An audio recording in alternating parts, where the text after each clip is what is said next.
सुनने के लिए, उनकी बात सुनने के लिए खड़ा है। और ये हमको विश्वास दिला रहा है कि आम आदमी पार्टी भले इधर पहली बार इलेक्शन लड़ रही हो, लेकिन मैं कहना चाहूंगा कि चलो आज हम अपना हुनर आजमाते हैं, चलो आज हम अपना हुनर आजमाते हैं। तुम अपने तीर आजमाओ, हम अपना जिगर आजमाते हैं। धन्यवाद।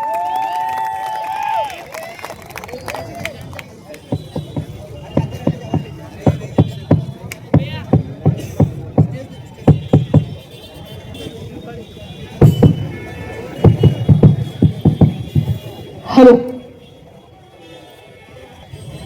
हेलो हेलो, बहुत बहुत धन्यवाद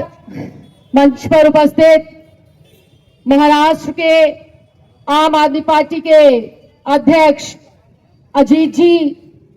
हमारे सोलापुर में अलग अलग प्रभाग से, अलग अलग वार्ड से चुनावी मैदान में उतरे हमारे तमाम प्रत्याशी, हमारे और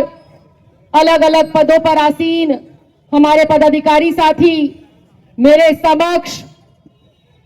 सोलापुर के इस चौक पर मौजूद लोकतंत्र को मजबूती देने वाले, लोकतंत्र में विश्वास रखने वाले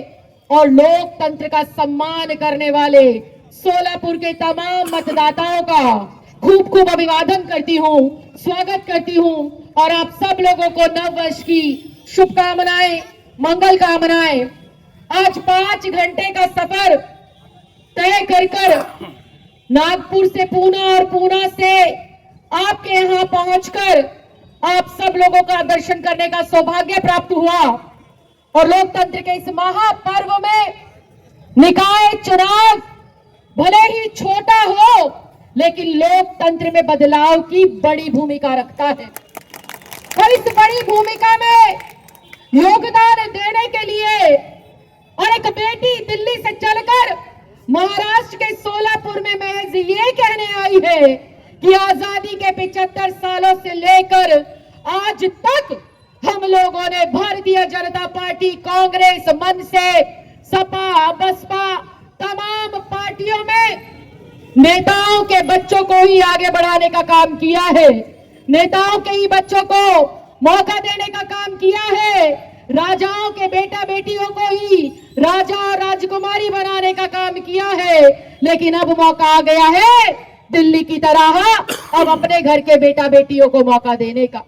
मेरे बारे में अगर ज्यादा लोग जानते हैं या नहीं जानते हैं, लेकिन आप लोगों ने सुना और देखा जरूर होगा। अगर आज ये आवाज दिल्ली की राजधानी के सदन में पहुंचती है, गूंजती है, तो इसमें सबसे बड़ा योगदान अगर किसी का है तो वो डॉक्टर भीमराव अंबेडकर जी का है, बाबा साहब का है, महामानव का है, जिसने महिलाओं को सशक्तिकरण के लिए, आदि आबादी के लिए एक बिल लागू करा और उस महिला होने के साथ साथ दलित समाज में पैदा होने का सौभाग्य जो मुझे मिला उस संविधान की वजह से आज सदन में यह आपकी बेटी आवाज बुलंद करती है। सदन के अंदर भारतीय जनता पार्टी के भ्रष्टाचार को, कांग्रेस के जातिवाद को, कांग्रेस के परिवारवाद को, बढ़ते हुए अत्याचार को, बढ़ती हुई जातिवाद की, भेदभाव की राजनीति को ललकारने का काम अगर हमने सदन में किया तो वो आदरणीय अरविंद केजरीवाल जी के आशीर्वाद से, जनता के साथ और विश्वास से एक सामान्य परिवार की बेटी दिल्ली देश के राजधानी के सदन में पहुंचकर मोदी को ललकारने की हिम्मत रखती है,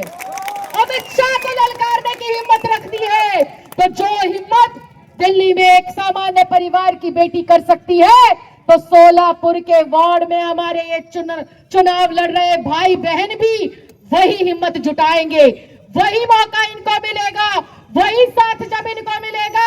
आपका विश्वास जब इन लोगों को मिलेगा तो आपको दिल्ली में नहीं अपने सोलापुर में भी राखी बिड़लान देखने को मिलेगी। आपके सोलापुर में भी आपको अरविंद केजरीवाल और मनीष सिसोदिया जैसे लोग देखने को मिलेंगे। आपके यहाँ आने से पहले जब सोलापुर की समस्याओं के बारे में मैंने पढ़ा, आस पास के लोगों से जानने का प्रयास करा, तो इतना बड़ा जुल्म, इतना बड़ा भेदभाव, इतना बड़ा धोखा आजादी के 75 सालों से आज तक सोलापुर के परिवार के वासियों के निवासियों के साथ हो रहा है, ये बेहद दुर्भाग्य की बात है। दुनिया की दूसरे नंबर की सबसे शानदार कॉटन का कभी ये हब हुआ करता था, लेकिन आज पलायन हो रहा है। आज युवा अपने माँ बाप को छोड़ने पर मजबूर हो रहे हैं। आज युवा अपने परिवार को छोड़कर दूसरे राज्यों में जाकर मजदूरी करने के लिए मजबूर हो रहे हैं, क्योंकि सारे के सारे नेताओं ने मिलों की बंदर बाट कर कर यहाँ पर उस रोजगार को खत्म कर दिया है। जो कभी कॉटन का हब हुआ करता था, आज इस कॉटन के हब के सोलापुर के बच्चे रोजगार के लिए दर दर भटक रहे हैं। ये कितना बड़ा अन्याय है, ये कितना बड़ा अत्याचार है उस युवा के साथ, उस मतदाता के साथ जो बड़े शौक से, बड़े ख्वाब सजाकर, बड़े सपने देखकर अपने नेताओं को चुनता है। इस बार भाजपा को मौका देते हैं, अगली बार कांग्रेस को मौका देते हैं, उसके अगले बार जो दूसरी पार्टियों को मौका देते हैं, लेकिन हर कोई आता है, वोटों का फायदा उठाता है और अपने घर भरता है। ये रोजगार की बात हुई। जब हम साफ सफाई की बात करते हैं, मंदिर में जाना है, मस्जिद में जाना है, अरदास करनी है, नमाज अदा करनी है, तो हमें गटर के पानी से होकर गुजरना पड़ता है। जिस दरगाह में जाने के लिए, जिस मंदिर में जाने के लिए हम अपने घर से पाक होकर निकलते हैं, ये गटर का पानी लगकर हमारे कपड़े नापाक हो जाते हैं। ऐसी सत्ता का क्या फायदा जो हमें ईश्वर की इबादत करने के लिए भी स्वच्छ माहौल ना दे पाए। तो आज ये आपके भीतर इस चेतना को जगाने के लिए, आज आपके भीतर उस आग को जगाने के लिए कि आज देश का 85% मूल निवासी दलित, मुस्लिम, अगाड़ी, पिछाड़ी और ओबीसी सबको अब एक होना है और इस मनुवादी सोच के लोगों को उखाड़ कर फेंकना है, जिन्होंने हर बार हमारा वोट लिया, हर बार हमारा अधिकारों का हनन करा, जिन्होंने हर बार हमें अच्छे सपने दिखाए, हर बार हमारे सपनों को तोड़ने का काम करा। ये तो बात रोजगार की और साफ सफाई की थी। अगर हम हमारी बेटियों के सम्मान की बात करें, अगर हम हमारी बहनों के सम्मान की बात करें, तो आज भारतीय जनता पार्टी का, चाहे राज्य की सरकारें हो, चाहे केंद्र की सरकार हो, चाहे इनके साथ समर्थन करने वाले अन्य दलों की सरकारें हो, कहीं पर भी हमारी बहन बेटियां सुरक्षित नहीं है। अभी रास्ते में एक टीवी डिबेट को संबोधित करते हुए उत्तराखंड की बेटी अंकिता भंडारी के लिए न्याय मांगते हुए हम लोग आ रहे हैं। भारतीय जनता पार्टी की सरकार ने एक सामान्य परिवार की बेटी का किस प्रकार से हत्या करी, किस प्रकार से उसके साथ दुष्कर्म करने का दुस्साहस करा, ये किसी से नहीं छिपा है। और अभी पिछले महीने की बात है, बिहार के अंदर नई नवेली सरकार चुनी गई भारतीय जनता पार्टी के समर्थन के साथ नीतीश कुमार की, और नीतीश कुमार मंच पर जब बेटियां पढ़कर आगे बढ़ती है, दलित समाज और मुस्लिम समाज में तो खास कर बेटियों का पढ़कर आगे बढ़ना बहुत एक चमत्कार जैसा, एक सपने जैसा है। जब हमारे परिवार, हमारे बाप भाई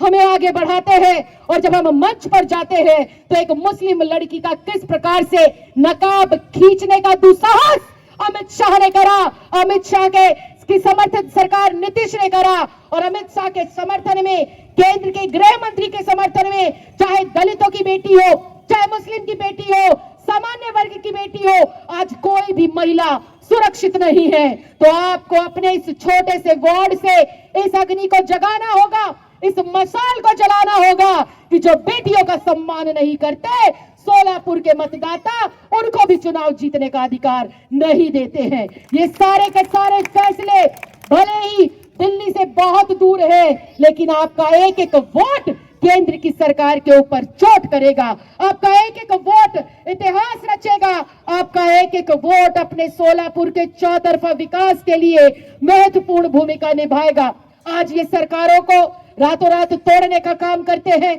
आज ये सरकारों में दूसरे दल से चुनकर आए हुए विधायकों को डराकर, धमकाकर, ईडी, सीबीआई के झूठे केस लगाकर अपनी सत्ता के अंदर लाने का प्रयास करते हैं। और अब जब वो भी इनके फेल होने लगे, तो वोट चोरी कर कर सरकार को पीछे के दरवाजे से बनाने का काम करते हैं। झूठा एसआईआर चलाकर दलितों के और मुस्लिमों के वोटों को काटा जाता है, गरीब जनता के वोटों को काटा जाता है, क्योंकि ये गरीब लोग पलायन कर कर दूसरे प्रदेश के अंदर रोजगार करने जाते हैं और पीछे से इनका वोट काट कर, वोट चोरी कर कर अपनी सत्ता बनाने का दुस्साहस इस सरकार के माध्यम से किया जाता है।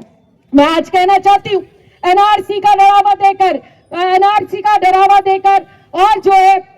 कागज दिखाने का डरावा देकर हमारे मुस्लिम भाइयों को किस प्रकार से दबाने का काम और उनको डराने धमकाने का काम भारतीय जनता पार्टी के माध्यम से किया जा रहा है। तो मैं बता दूं, ये देश लोकतंत्र से चलने वाला है, ये देश डॉक्टर भीमराव अंबेडकर जी के संविधान से चलने वाला है। किसी को ना डरने की जरूरत है, ना झुकने की जरूरत है, ना घबराने की जरूरत है। अंत जरूर होगा और अंत की शुरुआत सोलापुर के वार्ड के निकाय के चुनाव से शुरुआत होगी। महाराष्ट्र में अगर बदलाव लाना है, महाराष्ट्र में अगर हमको चौतरफा विकास करना है, महाराष्ट्र के हर दलित, हर मुस्लिम, हर पिछड़े वर्ग के बेटे बेटियों को अच्छी शिक्षा, अच्छी सुरक्षा, अच्छी स्वास्थ्य सेवाएं, साफ सफाई, पीने का पानी समय पर पहुंचाना है, तो सबको हाथ से हाथ बांध कर खड़ा होना होगा और उखाड़ फेंकना होगा इस भारतीय जनता पार्टी की जिस सरकार को, जो जातिगत भेदभाव करती है, जो हिंदू मुस्लिम का भेदभाव करती है, जो पैसे और बलवान की राजनीति को बढ़ावा देती है और गरीब और अमीर की खाई को दिन प्रतिदिन चौड़ा करती जाती है। आपका ये संघर्ष हमारी तरह अलग अलग प्रदेश में जाकर मंचों को संबोधित कर कर नहीं होगा। आपका संघर्ष आने वाली 15 तारीख को बस बटन दबाकर यहाँ बैठे हुए हमारे तमाम उम्मीदवारों के हित में वोट डालकर शुरू होगा। क्योंकि अभी जैसा प्रदेश अध्यक्ष जी ने बताया कि यहाँ से पहले पूर्व गृह मंत्री जो थे शिंदे जी, अब उनकी बेटी यहाँ से सांसद है। मतलब लोकतंत्र में, संविधान से चलने वाले भारत में आज भी ये दुस्साहस करते हैं कि राजा के बच्चों को हम राजा बनाएं। लेकिन संविधान निर्माता डॉक्टर भीमराव अंबेडकर जी ने जिस दिन संविधान लिखा था, तो पत्रकारों ने उनसे पूछा कि बाबा साहब, आपने इस संविधान में ऐसा क्या लिख दिया जिससे दलितों के, मुस्लिमों के, पिछड़ों के अधिकारों की रक्षा होगी? तो बाबा साहब ने कहा कि संविधान के अंदर मैंने ऐसी बात लिख दी है कि आज इस संविधान के माध्यम से मैंने रानी के पेट का ऑपरेशन कर दिया है। अब देश के अंदर, भारत के अंदर राजा रानी के पेट से नहीं बल्कि संविधान के वोट से पैदा होगा। तो वो राजा हमारे इन भाइयों के तौर पर वो उम्मीदवार एक बार आगे आ जाए। ये आपके अपने बेटे बेटियों को आप लोग राजा बनाइए, अपने घर के चुने हुए बच्चों को राजा बनाइए, अपने गरीब मुस्लिम दलित परिवार के बच्चों के हाथ में सत्ता आप सौंपिए। आप मेरे बारे में जानते हैं, मैं 25 साल की थी, मेरी माँ सफाई कर्मचारी एक छोटे से 25 गज के मकान में मैं रहती थी, लेकिन अम्बेडकर साहब के संविधान ने वो ऑपरेशन रानी के पेट का करा और एक गरीब के परिवार से दिल्ली की मंत्री निकली, दिल्ली की उपाध्यक्ष निकली, 3 बार की विधायक निकली। आपकी बेटी आपको यहाँ खड़े होकर संबोधित कर सके, वो आवाज वहां से निकली। तो आपको भी इन्हें बल देना होगा। यही राखी बड़लान है, यही अरविंद केजरीवाल है, यही विनोद मनीष सिसोदिया है और यही आने वाले कल सोलापुर के बेहतर भविष्य के निर्माण करने वाले हैं। तो एक बार हाथ खड़ा करके समर्थन कर कर बताइए, उड़ाने का फायदा है या नहीं है? आप लोग सब वोट करेंगे या नहीं करेंगे? पीछे तक मेरी आवाज सुन रहे हो तो हाथ खड़ा कर कर एक बार समर्थन करें। हमारे इन भाई बहनों का, आम आदमी पार्टियों का, झाड़ू चुनाव चिन्ह का एक बार दोनों हाथ खड़ा कर कर आप लोग समर्थन करें और इस बात का आह्वान करें कि मोहर लगेगी झाड़ू पर, मोहर लगेगी, मोहर लगेगी, लगेगी। पीछे तक एक बार हाथ खड़ा कर कर बताओ वो नीली शर्ट वाले भैया, मोहर कहाँ लगेगी? मोहर कहाँ लगेगी? आने वाली 15 तारीख को आप इतिहास रच दीजिए।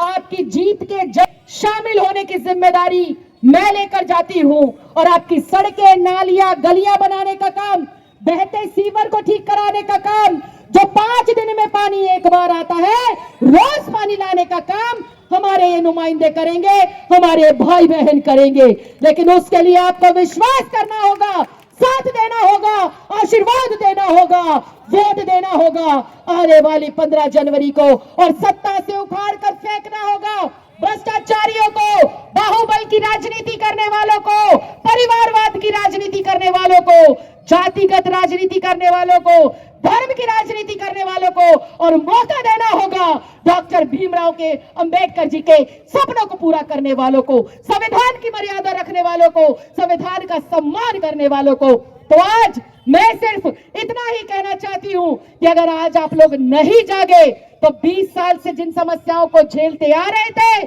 अगले 5 साल भी उन समस्याओं से ही आप घिरे रहेंगे, उन्हीं तकलीफों से आप घिरे रहेंगे। तो आपके पास मौका है, इस मौके को जाने मत दीजिएगा, और आने वाली 15 तारीख को हमारे पूरे आम आदमी पार्टी के पैनल को भारी बहुमत से जिताकर अपना साथ, अपना समर्थन और अपना आशीर्वाद जरूर दीजिएगा। बहुत बहुत धन्यवाद, बहुत बहुत आभार। जय हिंद, जय भारत, जय महाराष्ट्र।